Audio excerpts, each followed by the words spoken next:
nila pangalan nila eh. Sinisira nila pagkatao nila sa pagkokomento ng hindi man lang ginamitan ng utak. Ako talaga main character dito. Bakit? Kasi live ko to. Mag-live ka ng sarili mo. Tignan mo, ikaw main character dun. Kung may manonood sa'yo, blood. Ay, nako. Mga bobong tao talaga. Pagka bobong basher ka talaga, mas maluwag ang bunganga mo kaysa sa utak mo eh, no? Anyways, kailangan alam ng boss mo yun, brother, kung hanggang saan lang ang capacity mo. Pagka yung oras mo, magbigay ka ng ang tawag nila doon, time in motion kung tawagin. Time in motion. Yun yung pagkakahati-hati ng oras mo mula nagsimula ka ng trabaho hanggang matapos ka ng trabaho, isa-isahin mo sa kanila yung time in motion mo. Para aware ang boss mo na hindi mo na talaga kaya pagdating sa workload. So kailangan na nilang kumuha ng secretary mo. Hindi pwedeng wala. Bakit? Kasi masyadong mabigat yung mga bagay na pinagagawa sa'yo na pati marketing sa'yo. Mabigat ang marketing, brother. Mabigat ang marketing. Imagine mo, mabigat na nga yung sales, ha? Mabigat pa yung marketing. Parehas na mabibigat yung dalawa na yan eh. Isama mo pa, pati yung operations yata nasa iyo rin eh. Sa'yo ba operations? Kasi lahat ng social media ako mahawak. Hindi, operations brother. Yung actual na yung operations niyo kung paano yung pagluluto, bla bla, etc. Tapos yung panahon ng pagtitinda na, yung tindahan mismo, eksakto. Ang production ba, ikaw pa rin nag-handle? Ay, hindi po. Ng marketing sa online, tsaka yung social media niya. Ang operations hindi ikaw? Video, tsaka yung mga graphics. Hindi po. Okay. Ayun, okay naman pala. Yung bagay na yan, pwede mong gamitan ng time management yan. Pero pag hindi mo kaya, humingi ka na ng tulong sa boss mo, kailangan pag hihingi ka sa boss mo, papakita mo problema, tapos magpo-propose ka ng mga resolution sa kanya. Para mamimili na lang siya kung anong resolution doon, yung palagay niya pinaka-uubra. Ganon yung konsepto. Ganon ang konsepto ng paghingi ng tulong sa boss. Ganon din yung konsepto ng pagrereklamo sa boss. Pag magrereklamo ka sa boss mo, ilalatag mo ang eksaktong problema, tapos magpo-propose ka ng resolution. Hindi ka pwedeng nagreklamo ka, tapos emotional ka nagreklamo. Ano ngayon ang pakinabang sa boss mo? No? Baka mapag-initan ka pa kapag ka ganun. Mainis lang sa'yo, boss mo. Kailangan may propose resolution ka. So, ano yun? Kasi sir, sige, tuloy. Go. Kasi sir, hindi ako nakapahalos makareklamo sa kanya. Kasi binilan niya ako ng iPad, camera, tsaka parang bibila pa niya ako ng sapatos. Kaya parang nahihiya ako po. Linawin mo sa boss mo kung yan ba sa'yo na talaga o company owned. Kasi the least that you need is you think that you own those things dahil binigay sa'yo. Turns out, company owned pala at pagka nag-resign ka, sa kanila pala yun. Isosoli mo. Liwanagin mo sa boss mo yan kasi parang malabo yan, brother. Ako, kabado ako sa mga ganyang bagay. May inabot sa akin. Kabado ako sa ganyang bagay. Sinisigurado ko lahat ng bagay documented. Kasi the worst that you need, mapagbintang kang ninakaw mo yan pag panahon na ka para umalis ka dyan. Akala mo sa'yo, hindi pala. Pati yung sapatos, akala mo sa'yo, hindi pala. Yun nga po, parang ayaw. Hindi ko yung tinanggap yung sapatos. Ingat ka ng pagtanggap, brother. Abhor the free lunch. Kung makakalimutan, nakasulat yun, 48 Laws of Power kung binasa mo yun. Abhor the free lunch. Hindi ka basta-basta tanggap ng hindi mo nilililang kung anong kapalit ng mga bagay na pinagbibigay sa'yo.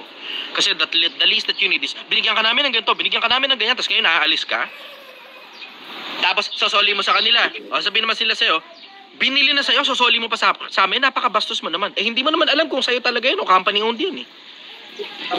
Linawin mo sa kanila yan, brother. Kasi tinan mo, ngayon dumarating na ngayon sa punto, nahihiya ka na magsabi sa kanila ng problema mo na dapat open book yan. Alam dapat ng boss mo eksakto kung kaya mo pa o hindi mo na kaya sa trabaho. Kasi pag nag-overload ka, brother, ikaw ang masisira. Sipin mo yun. Masisira ang pangalan mo sa mga boss mo pag nag-overload ka ng trabaho. Dahan-dahan ka. Yung sa'yo, it sounds like parang masyado nang mabigat. Maliban na lang kung hindi naman talaga masyadong mabigat at hindi mo palang alam masyado ang ginagawa mo at ang kailangan mo pala ay familiarity dun sa bagay na ginagawa mo. Pag ang kailangan mo familiarity, then it will take you approximately 6 months para makuha mo yung familiarity sa ginagawa mo. Tama po, sir. Ganun. Follow-up question, brother. Ayun nga po, sir, nang papuntahin niya ako sa Manila kasi kakabisaduhin ko doon yung lahat ng business niya. Lalo na sa production. Kasi bubuo ako ng team doon eh. Good. Congratulations. Ako yung pinakahanap niya ng Ikaw na rin ang HR. At sa'yo ko rin din. Ikaw na rin ang recruitment. na lahat ng bagay sa'yo. Kaya nga. Congratulations, alam mo na, puta, pag nagkataon, country manager ka niyan. Sa'yo ko Siguraduhin po, mo lang na sa'yo malalim ko ang po bulsa na- ng boss sir, mo. nakuha. Kasi mabigat-bigat na laban yan, brother. Kung malalim ang bulsa ng boss mo, then congratulations, may malaking possibility. Angat ka kagad niyan. Oo. Sa'yo ko po ito nakuha, sir, narinig ko kasi sa'yo to, yung ingatan ko yung mabuting pangalan. Kaya nga, tignan mo, ina-advise ko na kagad sa'yo, siguraduhin mo kagad na ibinigay ba sa'yo yan, personal, as in sa'yo na mismo, o company-owned yung mga bagay-bagay na yan. And you damn make sure, brother, na siguraduhin mong puta, nakadocument yan. Ako, I strongly suggest, i-message mo sila, kailangan nila mag-message back sa'yo, para meron ka ngayong kopya na, binigay nyo sa akin ito, at pag-aari ko na ito, sabi nyo. O, company-owned ito, so hindi akin ito, sabi nyo, ito, sulat, sa inyo galing. Mababalikan mo ngayon sila kapag ka nagkaipitan. Kasi alam mo, diretso brother, hindi madali yung posisyon na meron ka ngayon. Masyadong mabigat yan. And it sounds to me like parang ang dating sa akin, hindi masyadong alam ng boss mo ginagawa niya. Bakit? Sukat kumuha ba naman ng sukat kumuha ng marketing, kumuha ng sales na high school graduate. Brother, ako diretso, ako yung natatakot para sa'yo. Malayo ang mararating mo. Yun nga lang, merong tendency na baka masira ang pangalan mo dyan. So you have to make sure na lahat ng kilos mo, inaabisuhan mo ang boss mo at nagtatanong ka at hindi ka pwedeng mag-assume dyan, brother. Welcome ka na mag-suggest sa boss mo. Tapos pag inaprobahan ng boss mo, tsaka mo lang ngayon i-execute. Pero you have to make sure na lahat ng pagkakataon at lahat ng kilos mo, dapat aware ang boss mo. Dahil pag may kilos ka, hindi aware ang boss mo at mali sa paningin ng boss mo, ikaw mismo masisira. Ikaw masisira. Ang labas niyan, ginagawa mo yung gusto mo gamit yung pera nila.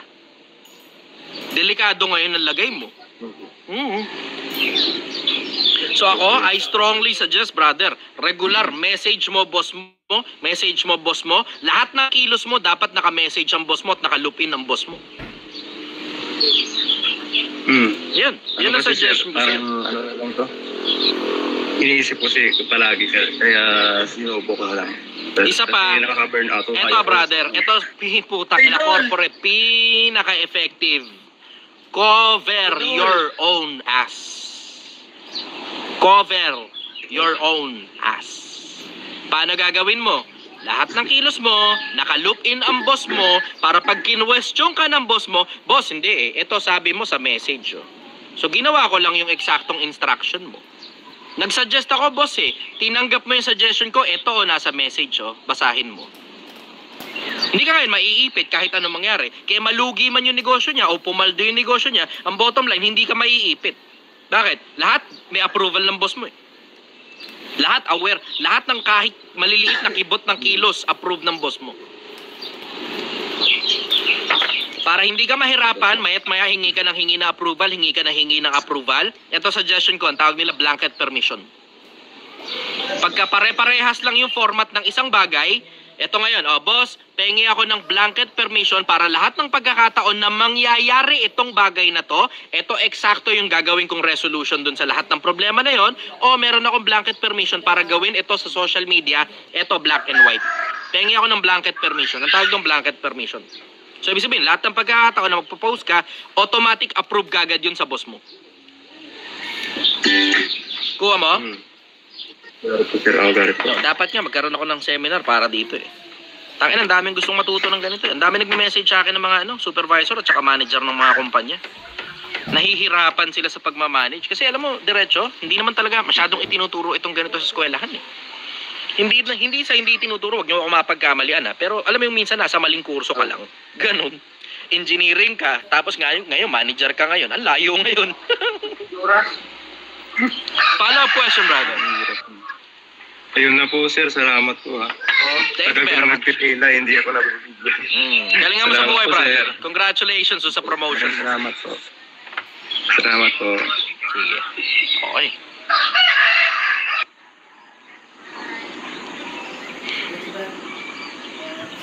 Next tayo. Jacob.